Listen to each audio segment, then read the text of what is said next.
আসসালামু আলাইকুম। আমি ইলিশ মাছ কেটে দিয়ে পরিষ্কার করে নিয়েছি।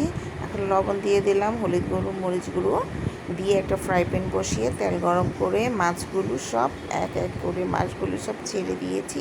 এখন মাছের ভিতর থেকে কিউট কিউট ডিম বের হয়েছে, ডিমগুলো আমি সব ভেজে নিব।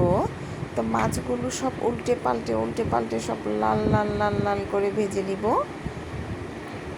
মাছগুলো এখন হয়ে গেছে, এখন নামিয়ে নিব।